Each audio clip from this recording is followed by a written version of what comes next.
여러분 안녕하십니까? 이슈 옥타곤 박지원입니다. 2020년 경자년 새해가 밝았습니다. 아무쪼록 시청자 여러분들 가정에 건강과 행운이 깃드시길 바라겠습니다. 작년 연말이었죠. 선거법 개정안이 어렵사리 국회를 통과하면서 지역 정치권도 새로운 국면을 맞이하게 됐는데요. 그렇지 않아도 해결해야 할 당면 과제와 현안 문제가 산적한 전라북도이니만큼 오늘은 지역 정당별로 중진급 국회의원들을 모시고 올 한 해의 포부와 계획을 들어보면서 2020년 전라북도의 청사진을 그려보는 시간 갖겠습니다. 네, 오늘 출연자분들 소개합니다. 안호영 의원. 안녕하십니까. 더불어민주당 전북도당위원장 안호영 국회의원입니다. 조배숙 의원. 네, 안녕하십니까. 민주평화당 원내대표, 저희 지역구는 전라북도 익산 을입니다. 반갑습니다. 네, 김관영 의원. 네, 안녕하세요. 바른미래당 군산 출신 김관영 의원입니다. 유성엽 의원 모셨습니다. 예, 정읍 고창의 유성립 의원입니다. 반갑습니다. 네, 반갑습니다. 오늘 4명의 국회의원과 함께하는 2020년 신년 특집 이슈 옥타곤, 시청자 여러분들도 함께 하실 수 있는데요. 의원들에게 하고 싶은 말, 또 묻고 싶은 질문이 있으시면 샵 1991 문자로 보내주시면 됩니다. 샵 1991이고 장문 100원, 단문 50원의 이용료가 부과됩니다. 참고로 오늘 방송은 유튜브 채널로도 함께 하실 수 있는데요. 전주 MBC 오리지널 유튜브 채널로 들어가셔서 생중계로 함께 하실 수 있습니다. 네, 일단 새해 복들 많이 받으시고요. 네. 새해가 시작된 만큼 시청자분들께 짧게 새해 인사와 더불어서 각 당이 올해 가지고 있는 포부와 계획 간단하게 말씀 부탁드리겠습니다. 먼저 인사한 순서대로 안호영 의원부터 듣겠습니다. 예. 예, 우리 전북 도민 여러분 그리고 MBC 시청자 여러분 반갑습니다. 2020년 경자년 새해가 밝았습니다. 모두 건강하시고 가정에도 평화가 가득하시기를 바라겠습니다. 올해는 아시다시피 21대 총선이 있습니다. 이번 총선은 문재인 정부의 안정적인 국정 운영과 우리 전라북도의 대도약을 위해서 아주 중요한 해라고 생각합니다. 저희 전북도당에서는 도민 여러분의 말씀을 새겨 듣고 우리 도민들의 눈높이에 맞는 후보를 공천해서 이번 총선에서 승리함으로써 안정적인 그 국정을 뒷받침하고 전북대 도약을 이끄는 이런 정당으로서의 역할을 충실히 하도록 노력하겠습니다. 네, 조배숙 의원 부탁드립니다. 네. 안녕하십니까. 전북 도민 여러분, 그리고 시청자 여러분, 새해 복 많이 받으시고 건강하시기 바랍니다. 그리고 또 이 자리에 계신 우리 또 여러 의원님들, 또 아나운서분들, 새해 복 많이 받으시고요. 그리고 또 특히 여기 계신 의원님들은 올해 꼭 당선되시기 바랍니다. 가장 중요한 덕담 예. 해주셨네요. 네, 아시다시피 작년 연말에 선거법 그리고 또 검찰개혁법이 통과가 됐습니다. 여기에는 우리 저를 포함해서 전라북도 의원들께서 너무나 많은 애를 쓰셨습니다. 또 여기 계신 우리 김관영 의원님, 또 유성엽 의원님 4+1의 당사자로서 그 협상할 때 머리를 맞대고 협상을 했습니다. 그래서 아주 큰 성과를 얻었는데요. 또 선거법 이제 협상을 하면서 사실 전라북도는 좀 의석수가 줄지 않을까 많은 걱정을 했는데 이제 개혁도 완성하면서 또 전라북도 의석수도 지키고 또 그 올해의 전라북도 예산이 7조 6,058억, 그래서 사상 초유로 최대 예산을 끌어냈습니다. 그래서 저희들은 이 개혁은 개혁대로 하면서 또 전라북도 이익을 지키는 그런 일을 했습니다. 민주평화당은 이렇게 개혁을 완수하고 그리고 또 전라북도의 이익을 지키는 그런 정당으로서 전라북도에 꼭 필요한 정당, 네. 그리고 전라북도를 대변하는 정당이 되도록 하겠습니다. 의원님 이따가 네. 말씀할 시간 많이 드릴게요. 너무 길지 않게 짧게 해주시길 바라겠고요. 그다음에 김관영 의원님이요. 네, 안녕하세요. 전라북도 도민 여러분들, 시청자 여러분 반갑습니다. 새해 복 많이 받으십시오. TV에서 정치가 희망을 좀 드려야 되는데 주로 서로 대결 정치를 많이 보여드리는 것 같아 죄송합니다. 새해에는 이념보다는 먹고 사는 문제를 해결하는 또 희망을 드리는 그런 정치를 꼭 보여드리고 싶습니다. 바른미래당이 중도 개혁 정당으로서 그 선봉에 서고 중도 개혁 세력들을 모아내는 작업까지도 같이 하도록 하겠습니다. 여야가 상생을 해서 대한민국을 꼭 제대로 이끌어갈 수 있도록 최선을 다하도록 하겠습니다. 네, 유 의원. 예, 경자년 새해가 밝았는데 참 공교롭게도 제가 경자생입니다. 그래서 다른 누구보다도 경자년 새해를 감회가 새롭게 뜻깊게 받아들이면서 우리 도민 여러분들께서도 경자년 새해 소원하시는 바 다 이루시고 또 뜻하시는 바도 다 이루어내는 그런 보람찬 그런 새해가 되시기를 기원합니다. 이 흰주의 해라고 그래요, 경자년은. 그래서 흰주의 해에는 국가의 좋은 지도자들을 많이 만들면은 나라에 상서로운 일이 있다.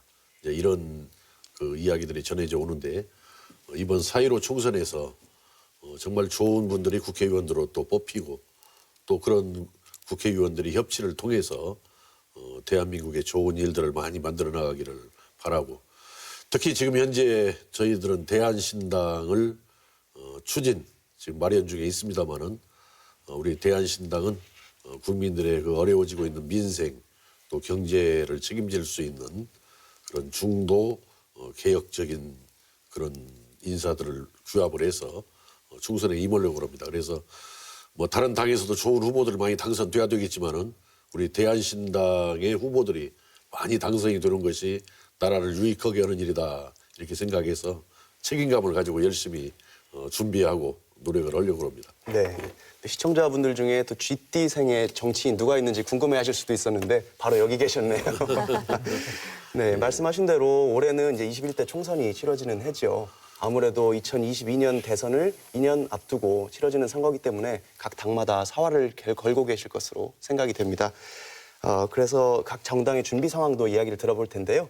일단은 선거법 이야기를 먼저 해볼게요. 작년 연말 12월 27일에 어렵사리 선거법이 국회를 통과했습니다. 다만 그 개정안 합의하는 과정에서 막판에 상당한 진통이 있었기 때문에 개정안의 내용이라든지 각자 정당별로 입장차가 있으실 것으로 생각이 됩니다. 그래서 개정안을 어떻게 평가하시고 얼마나 만족하시는지 의견을 듣고 싶은데요. 이번에는 조배숙 의원부터 들어볼까요? 네, 사실 이제 저희 당이 안이 있었습니다. 그런데 좀 거기에 못 미치긴 하지만 그런대로 전라북도의 전라북도의 의석수를 지켰다는 데 대해서 저는 의미를 두고 싶습니다.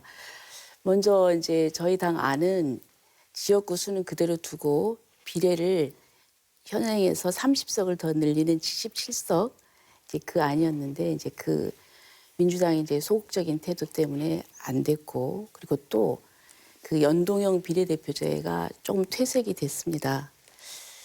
그리고 또 저희들이 그러나 한 가지 가능성을 본 것은 4+1에서 이 첨예한 문제를 잘 협상해서 마무리를 지었다는 것.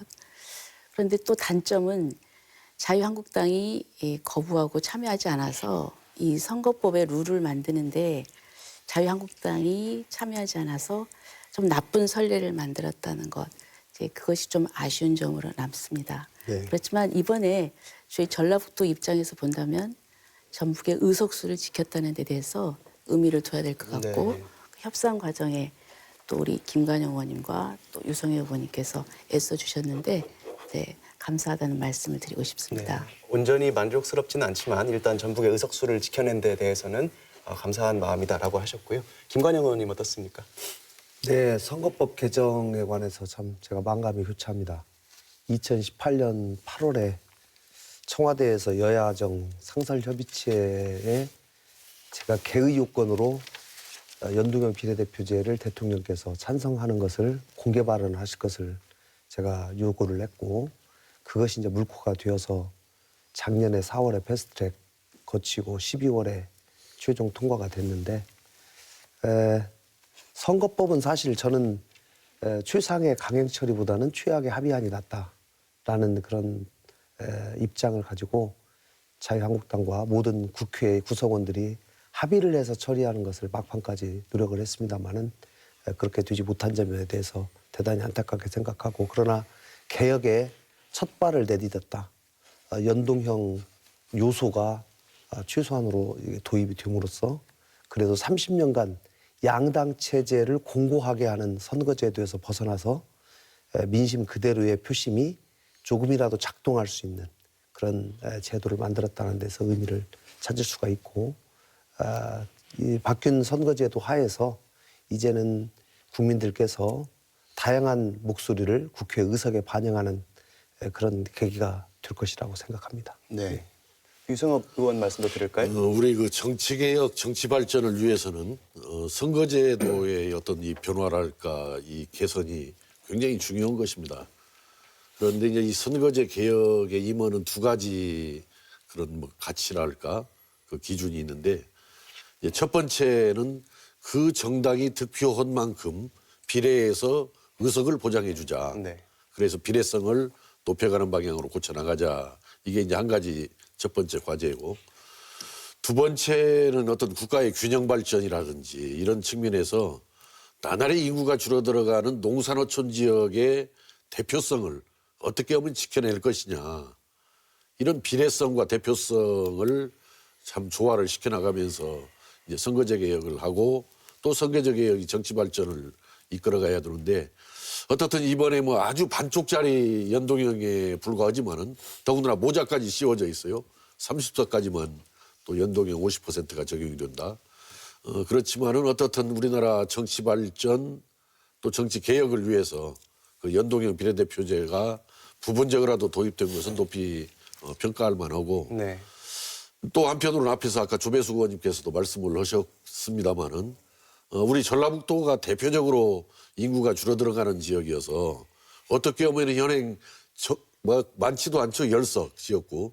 이 10석을 이 선거제 개혁 과정에서 지켜내느냐. 이제 이게 초미의 관심사였는데 네. 뭐 저도 강력하게 주장을 했고 우리 조배수 의원님이나 김관영 의원님도 같이 또 전라북도 출신 의원님으로서 같이 호응을 해주시고 힘을 모아가지고 어떻든 아직 뭐 선거구 획정 절차가 남아있기는 합니다만은 아마 선거구 획정하는 과정에서 전라북도의 10석은 지켜지지 않겠는가. 네. 그래서 어떤 비례성과 대표성을 그 나름대로 조화시키느라고 현실적으로 네. 나름대로 노력을 했고 또 특히 전라북도의 그 10석이 지켜질 가능성이 높아진 거 큰 것은 아주 다행스럽게 이렇게 생각을 합니다. 세 분 의원님 말씀이 대체로 비슷한 맥락인 것 같습니다. 조금 아쉬운 점은 있지만 여전히 정치 발전의 초석이고 전북 의석수를 지켰으니 다행이다라는 말씀이고요. 안호영 의원님 말씀도 들어야 될 것 같은데 조 의원님께서 약간 또 민주당을 공격하는 류의 발언도 조금 해주셔서 겸사겸사 답변도 드려야 될 것 같습니다. 글쎄요. 큰 틀에서는 민주당하고 또 다른 당하고 이제 서로 합의한 결과로 이런 합의안이 나왔다고 생각을 합니다. 부분적인 차이는 있을 수 있지만은요. 그래서 이번 선거법 개혁은 국회 구성의 다양성과 대의성을 높인다는 이런 정치 개혁의 첫걸음이다. 저도 이제 그렇게 보고 싶고요. 뭐 몇 가지 아까 말씀했지만 대체적으로 동의를 합니다. 그러니까 연동형 비례대표제가 부분적으로 도입됨으로써 국민의 지지하고 의석수가 불일치했던 이런 문제를 비례성을 좀 보완했다는 점에서 의미가 있고요. 두 번째 또 우리 이번 이제 선거 연령을 18세로 이제 낮추어서 이제 우리 대한민국의 발전을 앞으로 이끌어갈 우리 청년들이 미래를 선택하고 책임질 수 있게끔 하는 이제 민주주의 지평이 넓어졌다. 이런 측면에서도 상당히 큰 의미가 있다고 보고 또 이제 아까 말씀하신 것처럼 지역구를 253석으로 유지를 함으로써 우리 전라북도가 앞으로 10석을 그대로 유지할 가능성이 높아졌다는 점에서 상당히 성과가 있는데 한국당을 제외한 4+1의 그 협의체에서 여야를 떠나서 전북 의원님들께서 힘을 모아준 결과라고 생각하고요. 그런 점이 상당히 큰 성과라고 생각합니다. 알겠습니다. 이제 각 정당별 좀 내부 상황을 조금 들여다봐야 될 것 같은데요. 가령 대한신당의 경우에는 지금 창당을 준비하는 단계에 있으신 거고 또 이제 바른미래당이나 민주평화당 같은 경우는 몇몇 국회의원들 이동도 있고 조금은 어수선한 분위기일 것으로 짐작이 됩니다. 민주평화당은 아닌데요. 아, 그렇습니까? 그래서 혹시라도 당내에 혼란이 있다면 어떻게 수습하고 그 상황을 정비하고 앞으로 쇄신해 나갈 것인지 그에 대한 의견도 좀 듣고 싶거든요. 일단 바른미래당 먼저 듣죠. 예, 그동안 국민의당과 바른정당이 통합을 해서 바른미래당을 만들었는데 참 국민들께 제대로 창당 정신에 입각한 희망과 비전을 보여드리지 못해서 대단히 죄송하게 생각합니다. 바른정당계의 여러 의원들이 아마 내일 탈당을 할 것 같습니다. 그래서 그분들이 새로운 보수당을 만들어서 나가게 되는데요. 이제 그분들이 나가서 이 당이 좀 안정화가 되면 남아있는 의원들이 의기투합을 하고 또 밖에 있는 좋은 분들을 좀 영입을 해서 분위기 쇄신을 반드시 해야 되겠다는 생각을 갖고요. 또 외연 확대 작업을 통해서 중도 개혁 세력들을 더 모아내는 그런 작업들에 더 박차를 가해야 되지 않을까 싶습니다. 사실 뭐 오늘 또 안철수 대표 전 대표의 정계 복귀 선언이 있어서 이 문제가 당 체제 정비와 어떻게 또 맞물려 있는 지금 상황인데요.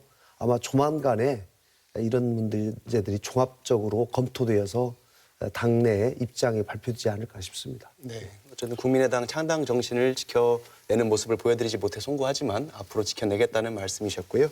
유성엽 대한신당 이야기 좀 들어보겠습니다. 사실은 오늘 여기 출연 요청을 받고 이제 누가 출석하는가 이렇게 봤더니 이제 우리 이렇게 멤버들이 출석을 하더라고요. 네. 저는 참 나오기가 싫었어요, 사실은. 왜냐면 도민들 보기가 참 민망하고 부끄러워가지고 무슨 말이냐면은 사실은 김관영 의원님, 우리 조배석 의원님 저 이렇게 국민의당으로 같이 출발을 했습니다, 원래. 네. 예, 국민의당으로 같이 출발을 했는데 지금은 각자 지금 당명이 다르지 않습니까? 네.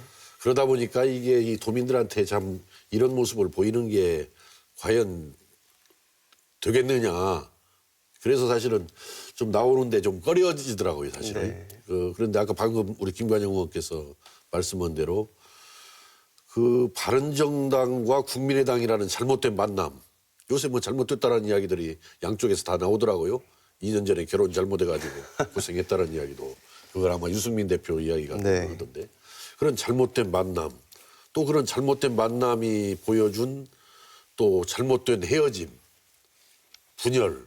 이런 부분들이 갇히면서 사실은 우리 국민들은 지금 거대 기득권 양당의 아주 적대적인 공존이 가져오는 이런 기득권 정치, 대결 정치 이걸 굉장히 우리 국민들은 꺼려해서 국민의당이라는 제3의 정치 세력을 만들어 주었는데 그걸 그대로 지키거나 더 발전시키지 못하고 이렇게 좀 질이 멸렬해지게 이렇게 분열되고 이런 모습으로 지금 만들어졌단 말이에요.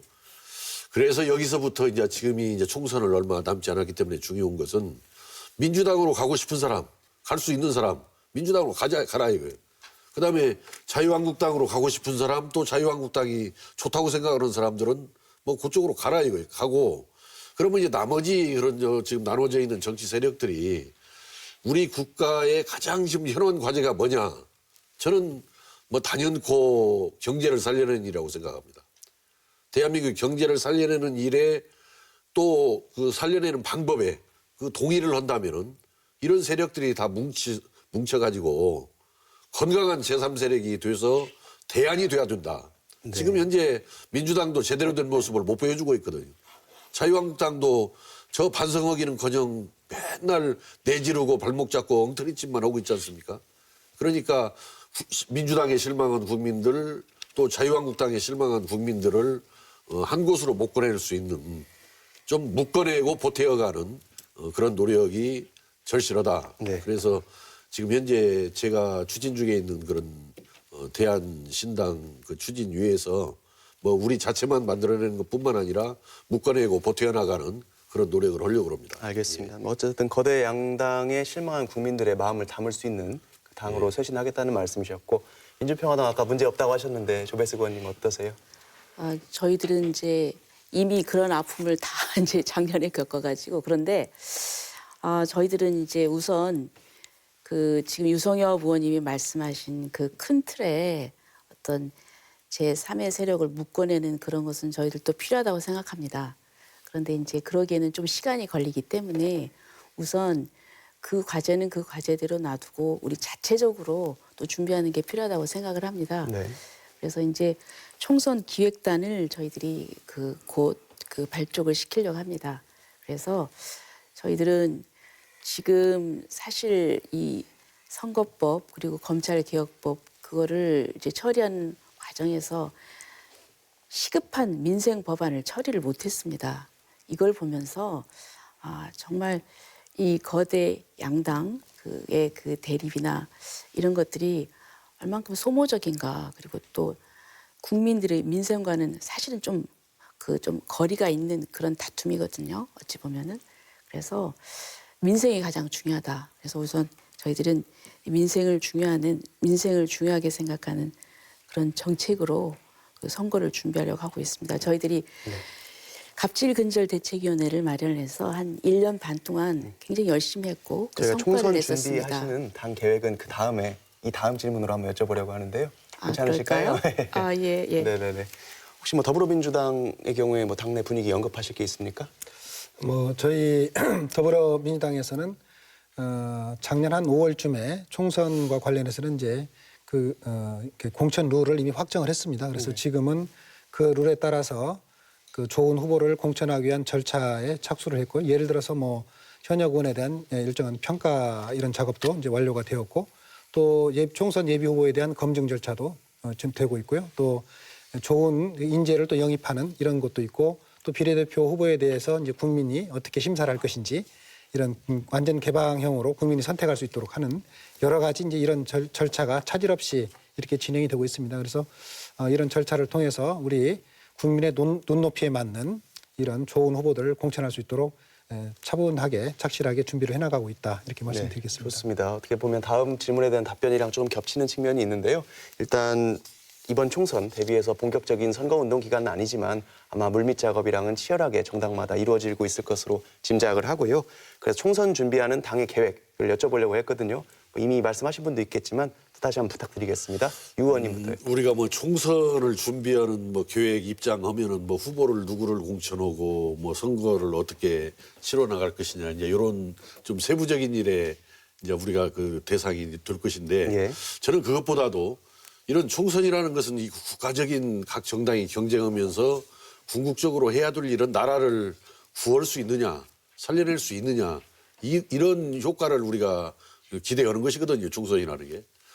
그런데 저는 지금 우리나라 경제가 굉장히 지금 어려워진 상황입니다, 현재.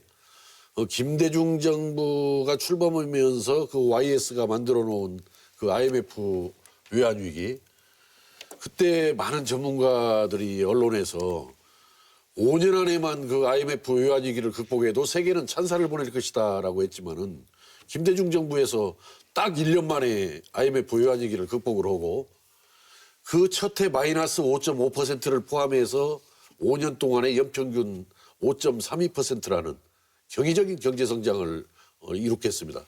그것이 이제 노무현 정부에 들어와서 5년 동안에 4.74%로 떨어졌고, 747 공약을 들고 나온 이명박 정부가 들어와서 경제를 살리기는커녕 3.3%로 5년간 연평균 성장률이, 그리고 이제 박근혜 정부 들어와서 이것이 3.0%로 떨어졌는데, 지금 문재인 정부의 경제 성장률이 금년도가 지금 2.0%를 넘길 수 있느냐 없느냐, 이게 초미의 관심사란 말이에요.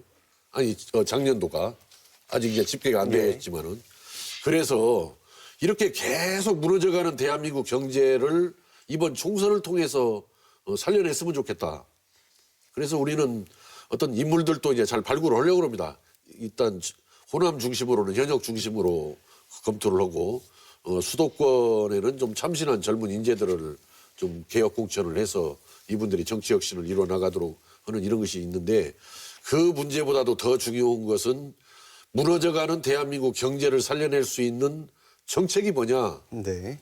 그래서 이 경제난의 원인에 제대로 처방한 경제 정책을 만드는 거. 알겠습니다. 이것이 이번에 최고의 총선 전략이다. 예. 구체적인 선거 좋습니다. 이렇게 전략보다는 생각합니다. 이제 경제 살리기를 통한 민심을 잡겠다는 말씀이셨고요. 예, 안호영 의원. 아까도 이제 말씀드렸습니다마는 이번 총선은 상당히 큰 의미가 있다고 보는데요. 첫째는 문재인 정부가 안정적인 국정을 수행할 수 있도록 뒷받침하는 부분하고, 또 우리 전라북도가 발전할 수 있도록 이걸 잘 이끌어주는 이제 그런 것이 이제 이번 총선에 달려 있다. 저희들은 이제 그렇게 봅니다.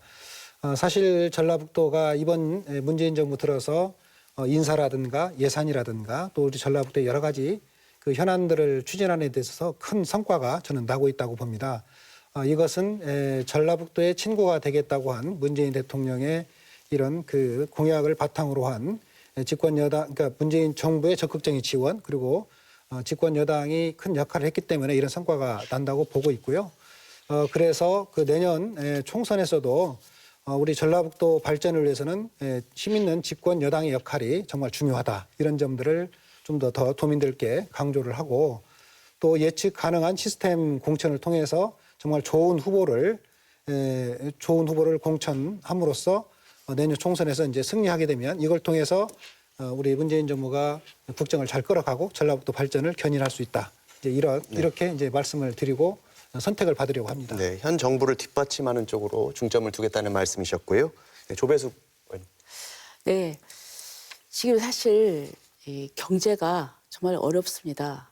거시적인 차원에서 여러 지표도 얘기를 하지만 지금 최저임금 인상과 52시간 근무시간 단축 이것 때문에 제일 타격을 보는 계층이 소상공인 자영업자입니다. 그래서 그분들이 자영업자의 그 폐업하는 그 숫자가 통계적으로도 상당히 좀 높고요. 근데 이분들은 거의 좀 뭐 희망이 없습니다. 그리고 이분들이 자영업자들이 본인들은 중산층이라고 생각했는데 이제 그 하위 소득자로 전락이 되면은 이 사람들을 이제 국가가 또 부조를 해야 되고 예산이 그만큼 들어갑니다. 그래서 상당히 심각한 문제입니다. 그래서 이 소상공인, 이 자영업자는 본인들이 그 기존의 정당의 그 목소리를 내려고 했지만 이게 받아들여지지 않아서 정치 세력화하려는 그런 움직임까지 있습니다. 그래서 저희 그 민주평화당은 이 가장 어려운 계층인 소상공인, 자영업자의 이익을 대변하는 그런 정책을 준비를 해서 그분들을 대변하려고 하고 있고 네. 그다음에 또 저는 국가가 균형적으로 발전을 해야 된다고 생각을 합니다. 그런데 그런 측면에서 저는 전라북도가 상당히 소외돼 있고 그리고 또 균형적인 측면에서는 상당히 그 불균형적인 차별을 받았다고 생각을 합니다. 그래서 이런 차별을 해소하는 것 또한 저희들 국가 정책 과제라고 생각을 하고 민주평화당에서는 이 두 가지 네. 목적을 가지고 알겠습니다. 선거에 임하려고 하고 네, 있습니다. 소상공인과 자영업자 그리고 지역균형 발전을 위한 중점을 두겠다는 말씀이셨고요. 김 의원. 네, 총선은 새로운 희망을 만드는 그런 과정이라고 생각합니다. 그렇기 때문에 바른미래당이 그동안 그래도 문재인 정부의 건강성을 유지할 수 있도록 건전한 비판을 저는 제대로 해왔다고 생각을 합니다. 이런 점들이 앞으로도 더 지속되고 특히 선거제도가 개혁이 되고 나서는 제가 여당으로부터 그런 얘기를 많이 들었어요. 이제는 단독 과반수를 유지하기가 어렵기 때문에 중도개혁정당이 하고 연정 내지는 연합정치를 하는 것이 불가피하다. 이런 얘기들을 많이 하고 있기 때문에 앞으로 그런 점까지를 염두에 둔 총선 전략이 필요하고 또 그런 점에서 중도개혁정치를 지향하는 그런 사람들을 같이 더 큰 텐트에 같이 모으는 그런 작업들을 이번 총선의 중요한 전략으로 저희 당이 활용할 것이다 네. 이런 말씀을 드립니다. 현 정부에 대한 건전한 비판을 할 수 있고 또 중도 정치 개혁 세력들을 캐스팅 보트를 줄 수 있도록 하는 쪽으로 지향하시겠다는 말씀입니다. 네, 이제 시청자 질문 하나 받아볼까 하는데요. 굉장히 재밌는 질문인데 본인이 생각하기에 작년 한 해 동안 자신의 의정 활동에 대해서 점수를 매긴다면 몇 점이고, 예, 그건 본인들 그리고 그 이유에 대해서도 듣고 싶다고 하십니다. 네, 먼저 안호영 의원부터 갈까요? 글쎄요. 자신의 글쎄 과락점은 면치 않았을까 이런 생각을 하는데요. 이제 아무래도 저는 초선 의원이다 보니까 이제 얼마큼 성과가 났는지는 이제 우리 국민들께서 판단을 좀 해주셔야 될 거라고 생각을 합니다. 나름대로는 여러 가지 그 국토교통위 상임위원으로서 우리 전라북도의 여러 가지 새만금과 관련된 부분에서 특히 큰 성과를 내는데 일조를 했다고 생각을 하고요. 또 천안돈산간 고속도로 문제라든가 여러 가지 현안들은 많이 해결하는데 노력을 했는데 모르겠습니다. 평가는 이제 우리 국민들께서 해주시라고 봅니다. 네. 과락은 면했다라고 하면서 성과는 여러 가지 얘기해 주셨네요. 네, 조배숙 의원. 스스로 점수를 매기려니까 좀 그렇네요. 민망하네요. 근데 이제 사실 작년에 정말 열심히 했습니다. 그리고 또 이번에 그 선거법과 검찰개혁법 통과시킨 부분도 또 있고요. 그리고 또 작년엔 정말 민생 정치에 매진했던 것 같습니다. 아까도 제가 이제 말씀을 드렸지만 갑질 근절 대책위원장으로서 1년 반 동안 정말 열심히 했고 많은 성과가 있었습니다. 가습기 살균제 그 피해자에 대해서 지금 법이 있긴 하지만 오히려 그 법이 피해자들을 더 이렇게 그 피해를 보전받지 못하게 하는 그런 걸림돌이 있어서 그 개정안도 같이 마련을 해줬고 그리고 또 이 교육법 개정으로 강사들을 위한 법을 만들었는데 오히려 역으로 강사가 대량 해고되는 그런 역설적인 일이 벌어져서 그분들을 위해서도 같이 뛰었고 그리고 또 소상공인들을 위한 소상공인 기본법 제정에도 열심히 노력을 했습니다. 네. 좀 아쉬움이 있다면 이제 작년에 저희들 민주평화당에 이제 분열을 막지 못해서 우리 또 유승엽 의원님이 이렇게 대안신당을 준비하고 계시는데 좀 그런 아픔도 있었습니다. 어쨌든 최선을 다했고 저는 우리 국민들께서 평가하시라고 생각합니다. 시청자분들은 정확한 숫자로 점수를 얘기해 주길 바라실 것 같은데 그냥 면과락보다는 좀 더 나은 정도다 이 정도 하시면 되겠습니까? 아니 그것보다는 조금 괜찮은 것 더 같습니다. 괜찮습니까? 알겠습니다. 네, 김관영 의원. 점수로 딱 얘기를 하니까 참 쑥스럽습니다. 저는 제 스스로에게 한 90점 주고 싶습니다. 아이고 예. 네. 용감하게 주셨습니다. 네. 사실 국회의원을 계속 더 해야 되냐 말해야 되냐라는 고민이 들 정도로 사실은 굉장히 몸이 많이 지치고 힘든 한 해였던 것 같습니다. 네. 특히 패스트트랙 전국에서 굉장히 전국이 경랑 속에 있는 그 가운데 그런 점들을 겪으면서 참 많은 고민들을 하게 됐던 것 같습니다. 어쨌든지 국회의원은 입법과 예산 또 국정 통제 이런 것들을 통해서 제대로 일을 해야 된다고 생각하는데요. 또 돌이켜 보면 부족한 것도 많이 있습니다. 바른미래당도 제대로 큰 정치를 보여주지 못하고 결국은 분열이 되고 말았기 때문에 그런 점들에 대해서 철저히 반성을 하고 반성한 토대 위에 새로운 정치를 건설해 나가는 일을 매진해야 되겠다 이렇게 생각합니다. 당의 분열에서 10점 감점을 주셨군요. 네, 유성엽 의원. 20대 국회가 역대 최악의 국회라고 비판을 받고 있죠, 현재. 그래서 저도 20대 국회에 속해 있는 일원으로서 떠들 수 없는 그런 입장입니다만은 굳이 이 자리에서 기회를 주시니까 20대 국회가 최악이라고는 했지만은 제가 전반부에 그 교육문화체육관광위원장을 맡았습니다. 2016년도 국정감사 우리 교문위 국정감사에서 그 박근혜 최순실 국정농단을 밝혀내기 시작했죠. 제가 없을 때는 그 당시는 이제 새누리당이었어요. 자유한국당이 아니고. 자유한국당 의원들 첫 번째 한 일주일간은 국정감사장에 들어오지도 않고 이렇게 했지만은 제가 뚝심을 발휘해서 새벽 2시 반, 3시까지 국정감사를 이끌어가지고 이것을 촛불 시민혁명으로 또 박근혜 대통령 탄핵으로 이끌었다라는 점에 있어서는 그때 유석열이보다 언론들에서는 역대급 위원장이다 이렇게 평가를 받아서 나름대로 좀 보람을 느낍니다. 새로운 대한민국으로 만들어갈 수 있는 언론이 계기를 평가한 것이 아니라 저도 그렇게 평가했습니다. 언론에서도 실제 그랬어요. 역대급 위원장이다. 다만 이제 제가 지금 후반부에는 기재위에 와서 일을 하고 있는데 이제 매일 지적을 하는 거예요. 문재인 정부에 대해서. 경제를 망쳤다는 이명박 박근혜 정부보다도 왜 문재인 정부는 성적표가 더 나쁘냐 이명박 박근혜보다. 그러면은 참 정부로서도 곤혹스러워하는데 제가 아직 실력이 좀 부족해가지고 지적을 하는데 아직 정부를 알아듣게 지적을 못했어. 그러다 보니까 이 정부 경제가 아직 살아나지를 못하고 역대 최악의 성적표를 현재 보이고 있단 말이에요. 그래서 문재인 정부의 경제를 바로잡지 못한 점에 있어서는 유석열이 더 부족했다 이렇게 봐서 저는 두 개 합치면 한 50점쯤 되지 않겠냐. 예. 교문위원장으로서는 100점, 기재위원으로서는 잘 못해가지고 못했으니까 알겠습니다. 우리 합쳐보면 평균 내면은 한 50점쯤 될 것 같습니다. 네. 예. 시청자분께서 보내주신 질문 덕분에 재밌는 답변들 들을 수 있었는데요. 저희 오늘 방송은 시청자 여러분과 함께하고 있습니다. 국회의원들께 물어보고 싶은 질문 또 하고 싶은 이야기 있으면 샵 1991로 문자 보내주시면 되겠고요. 이용료는 장문 100원, 단문 50원이 부과됩니다. 네, 이번에는 총선 이야기 말고 좀 전북 현안 이야기로 넘어가 보겠습니다. 사실 뭐 아무리 해가 바뀌어도 국민들의 가장 큰 관심사는 결국 먹고 사는 문제, 흔히 민생이라고 하는 문제 아니겠습니까?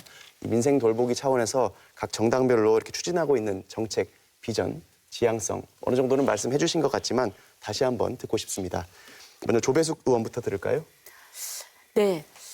저는 이제 전라북도가 사실은 이제 여러 가지 지표면에서 보면은 좋지가 않습니다. 그리고 또 아까도 말씀드렸듯이 국토가 균형적으로 발전해야 되는데 이런 면에서 예산 배정이나 이런 부분에 있어서 조금 소외되어 있는 부분도 있고요.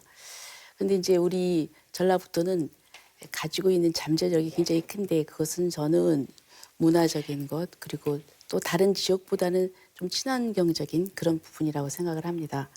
그래서 저희는 전라북도를 발전시키기 위해서는 어떤 전략을 나가야 될까? 그래서 어떤 산업의 유치 이것도 중요하고요.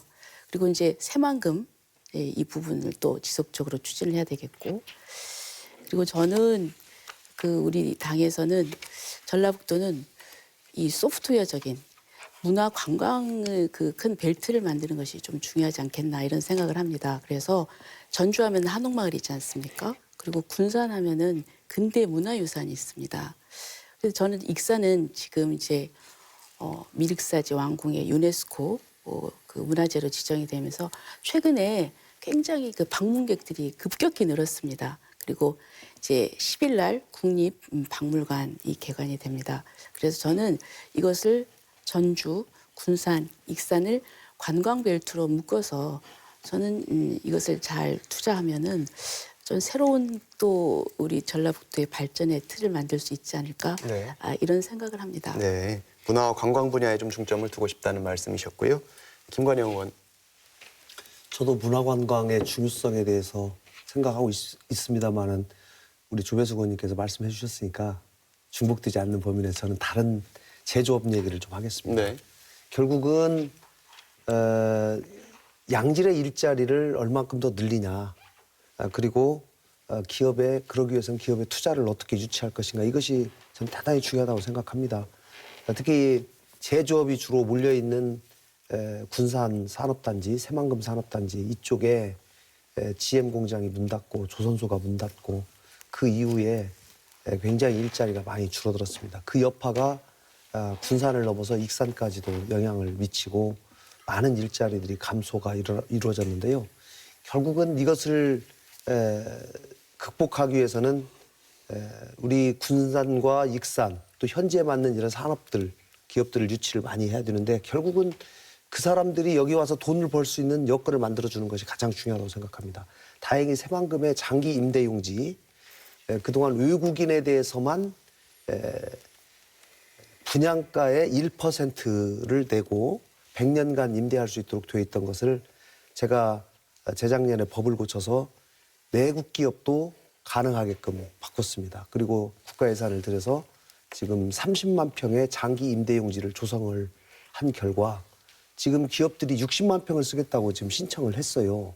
이것을 보고 나니까 결국은 규제를 철폐하고 싼 임대료 또 기업들이 돈을 벌 수 있는 여건을 만들어주니까 지금 기업들이 오게 되는 것을 지금 직접 목도하고 있거든요. 제가 작년 10월 24일에 대통령께서 군산에 오셨을 때 장기 임대용지 30만 평을 기업들이 요구하고 있는 지금 부족하니까 30만 평만 더 늘려서 60만 평을 좀 만들었으면 좋겠습니다라고 건의를 한 바가 있습니다. 네.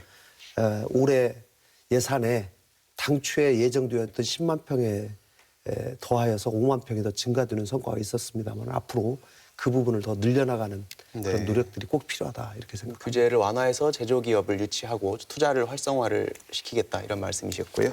유성엽 의원. 우리 전라북도 지금 먹고 사는 문제 굉장히 어렵죠, 사실은. 우리가 지방 소멸 이야기를 하는데 소멸이 된다면 아마 전라북도가 제일 먼저 소멸될 것이다라는 그런 우려가 나올 정도로 아마 GRDP 지역 총생산, 지역 총생산 거의 하위권이죠 지금. 그리고 제가 기재위에서 이제 국세청 국정감사를 통해서 수치를 정확하게 확인했지만은 우리나라 전체 내국세 총액에서 우리 전라북도 지역에서 세금을 납부하는 것이 1% 비중밖에 안 돼요. 호남이 전체적으로 한 5.5%인데 그나마 또 우리 전라북도만 떼서 보면 한 1% 비중밖에 안 될 정도로 정말 굉장히 참 어려워지고 있는 이런 상황인데 현재는 우리들이 아쉽게 생각하지만 탄소산업법도 지금 현재 계류 중 제3금융지 지정 문제도 보류 중 또 기껏 새만금에다 한다라고 그러는데 새만금에다 태양광이나 깔겠다라고 이렇게 정부가 나오고 있는 이런 걸 보면은 참으로 좀 안타깝고 개탄스럽다. 그래서 저는 우리 전라북도 좀 이렇게 발전 방향을 저는 우리 고창군이 전라북도를 대표해서 아주 캐치프레이즈를 잘 잡고 있다고 생각합니다. 고창군 캐치프레이즈가 네. 농생명 문화 살려 다시 치솟는 한반도 첫 수도 이게 고창 캐치프레이즈인데 네. 저는 좀 새만금을 제외한 전라북도의 나머지 지역은 농생명 문화라는 어떤 이런 컨셉을 가지고 뭔가 일도 만들어내고 일자리도 만들어내고 기업도 그 소재로 만들어내는 이런 노력을 진지하게 좀 해나가고 새만금은 저는 이렇게 바꿨으면 쓰겠어요. 지금 새만금을 보면은 우리 지금 국내 기업들이 세금 문제나 땅값 문제라든지 규제 문제 때문에 외국으로 많이 나가거든요. 중국으로, 인도로, 베트남으로 많이 나가는데 외국으로 나가는 기업을 좀 붙들어 두기 위해서라도 또 아니면은 외국에 있는 기업을 우리가 유치를 하기 위해서라도 새만금을 좀 경제 특구로 만들었으면 쓰겠다. 그냥 어설프게 새만금 좀 보완하고 보강하는 것이 아니라 땅값 제로, 세금 제로, 규제 제로, 노사 분쟁 제로 이렇게 사무에 좀 획기적인 경제 특구로 새만금을 만들어 가지고 외국으로 나가는 기업들 좀 못 나가게 그 새만금으로 들어오게 만들고 외국에 있는 기업도 들어오게 만드는 그런 특단의 대책이 강구되지 않는 한 참 전라북도는 어렵습니다. 그래서 앞으로 좀 그런 문제들에 우리가 좀 중심을 두고 우리 도민들도 노력을 해줘야 되고 네. 또 도지사나 시장 군수들도 그런 방향에서 노력을 해줘야 되고 알겠습니다. 또 중앙정부가 적극적으로 좀 채택을 해줘야 한다. 네네. 그런 문제를. 알겠습니다. 농생명 문화 산업 진작 또 새만금 경제 특구 이야기 해주셨고요. 안호 의원 들을까요? 네. 얼마 전에 이제 언론에서 그 20대 국회에서 부족한 점을 여론조사를 한 게 있는데 그게 거기에서 이제 지역 현안 민생 돌보기가 부족하다라고 하는 그 여론조사 결과가 상당 정도 비중을 차지하는 걸로 나타났습니다. 그런 점에서 보면 참 국회가 그런 점에 소홀했다는 점에 대해서 상당히 국민 여러분들께 이제 송구하다 이런 말씀을 먼저 드리고요. 저희 당으로서는 여러 가지가 있겠으나 우선 지금 당장 현안이 되고 있는 게 기초연금법, 또 장애인연금법, 또 국민연금법 해서 우리 그 노인, 또 장애인, 농어민들을 위한 지원들이 조속하게 될 수 있도록 민생 관련 법안들이 통과되는 게 중요하다 이렇게 좀 보고 있고요. 또 이제 얼마 전에 정세균 전 의장님을 국무총리로 지명한 것에서 알 수 있듯이 민생과 경제에서 성과를 내고자 하는 의지가 상당히 강합니다. 그래서 그런 것들을 통해서 일자리를 만들고 또 혁신 성장할 수 있도록 하는 것을 좀 추진을 좀 더 적극적으로 해야 된다 이렇게 보고요. 네. 전라북도 입장에서는 지금 아까 여러 의원님께서도 말씀하셨습니다마는 군산을 중심으로 한 새로운 산업을 가지고 군산형 일자리가 제대로 자리 잡을 수 있도록 이렇게 해야 될 것으로 보고 또 우리 전라북도에서 지난번에 대통령께서도 오셨습니다마는 탄소산업하고 또 수소경제 이런 것들을 활성화시켜서 지금 관련해서 효성에서도 2조 원 정도 투자를 하겠다는 거고 탄소산업도 관련해서 국가 산단으로 지정을 했고 또 완주 전주를 수소 시범 도시로 이렇게 지정을 좀 하고 있는데 이런 것들을 통해서 이제 전라북도 경제가 체질을 좀 바꿔서 혁신 성장할 수 있도록 하는 부분도 우리가 추진해야 중점을 둬야 되는 것이 아닌가 이렇게 보고 있습니다. 좋습니다. 저희가 사실 여쭤보고 듣고 싶은 이야기들이 많은데 지금 시간 제약이 있기 때문에 앞으로는 가급적이면 발언을 한 30초 내지 1분 이내로 짧게 좀 해주시길 부탁드리겠습니다. 네, 구체적인 좀 법안 이야기를 해볼게요. 탄소소재법, 한국탄소산업진흥원을 우리 지역에 위치하는 소재법도 있고 폐교된 서남대 의대 자리에 공공의료대학원을 위치하는 공공보건의료대학법 이런 것들이 이번 회기 중에 통과되기가 좀 어렵다 이런 전망이 나오고 있던데 실제로 그렇습니까? 제가 말씀을 좀 드려야 할 것 같네요. 네. 그 탄소산업법은 지난 11월 27일 날 작년도 이해찬 대표가 우리 정읍 전주까지 오셔가지고 추구위를 열었어요. 추구위 열어가지고 그랬었죠. 예. 하여튼 12월까지는 탄소산업법 그 반드시 통과시키겠다 이렇게 약속까지 하고 갔는데 네, 작년 12월 연내에 확약을 했죠. 그렇죠. 네. 작년 12월까지 꼭 처리하겠다라고 그랬는데 뭐 이미 작년 지났지 않습니까? 금년 새로운 해로 들어왔는데 네. 글쎄 아직도 좀 불투명합니다. 이 문제에 대해서는 저는 정부 여당이 보다 더 좀 책임감을 가지고 좀 반대하는 그 자유한국당을 좀 더 끌어내야 할 필요가 있다. 그래서 좀 자유한국당을 좀 더 뭔가 바탕할 수 있는 거 있지 않습니까? 이렇게 주고받을 수 있는 거 해서라도 정부 여당이 좀 더 책임을 다 져야 한다. 더 가져야 한다 이렇게 말씀을 드리고 네. 그 지금 공공의대 문제도 제가 사실은 교문위원장 할 때 남원의 그 서남대 폐교를 막으려고 무척 노력을 했는데 하여튼 역부족이었어요. 폐교가 불가피할 수밖에 없어가지고 그러면 그때 이용화 이사장이 거기서 횡령한 액수가 서남대에서만 한 300억이 넘는 돈이거든요. 그것을 내가 법을 고쳐가지고 300억을 국고로 환수하는 그런 법 개정까지는 이뤄 왔는데 네. 이제 그 사실은 이제 그때 환수했던 뜻은 책임을 묻는 측면도 있었지만은 횡령에 대한 책임을 묻는 측면도 있었지만은 좀 그런 돈을 국고로 환수하면은 그 공공의대 설립 같은 거는 재원으로도 간접적으로라도 활용해서 쓸 수 있지 않느냐. 근데 지금 그 법이 공공의대를 설립하려면은 돈도 필요하지만은 그 근거 법이 필요한데 그 법이 지금 보건복지위에서 잠자고 있는 지가 오래됐어요, 지금. 네. 이건 뭐 보건복지 상임위도 통과를 못 해가지고 있어서 이 문제도 뭐 여기에 있는 우리 전체가 다 같이 노력을 해줘야 할 일이지만은 네.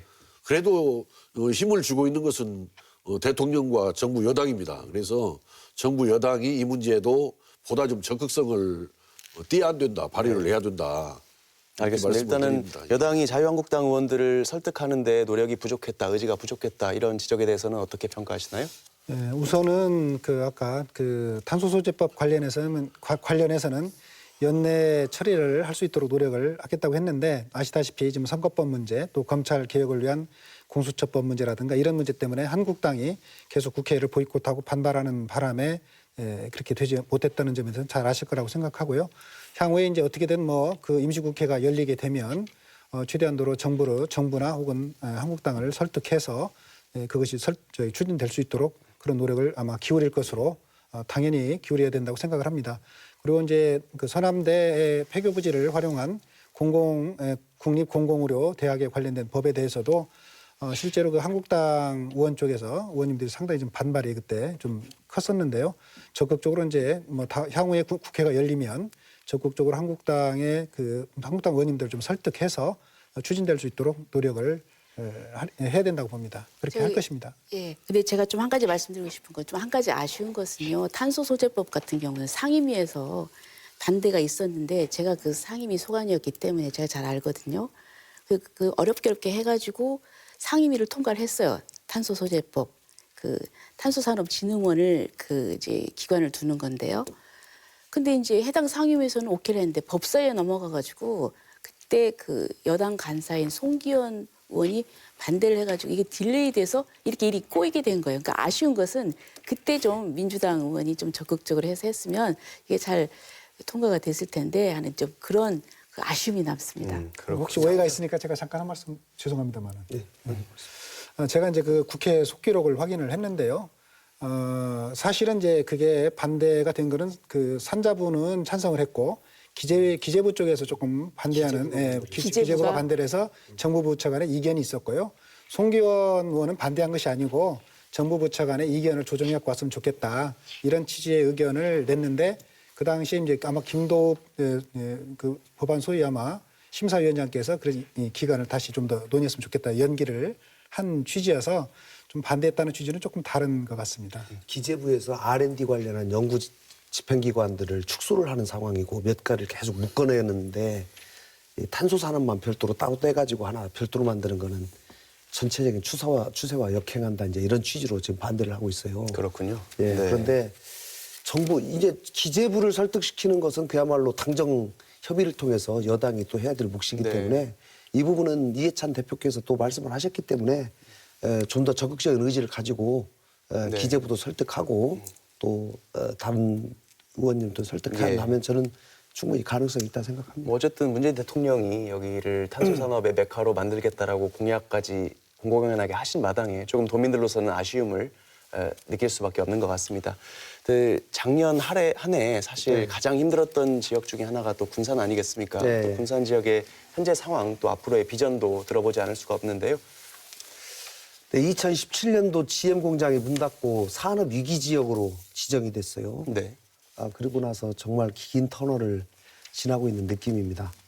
작년에 그나마 가뭄의 단비 같은 소식이라고 저는 표현을 합니다.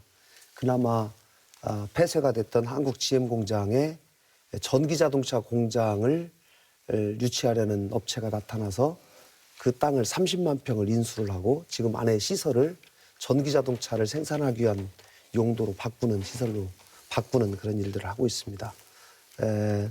전기자동차를 5만 대 생산하는 2021년부터 공장으로 설립하는 것은 물론이고 또 전기자동차를 이미 생산하고 있는 전기버스, 또 전기트럭, 소형 트럭, 전동 카트 이런 조그마한 전기차들을 생산하는 업체들을 군산으로 같이 모아가지고 군산형 일자리를 또 선보인 바가 있습니다. 이 부분이 반드시 올해 꼭 결실을 맺어서 내년에 정상적으로 전기자동차 생산이 일어날 수 있도록 해야 되겠다는 생각이고요.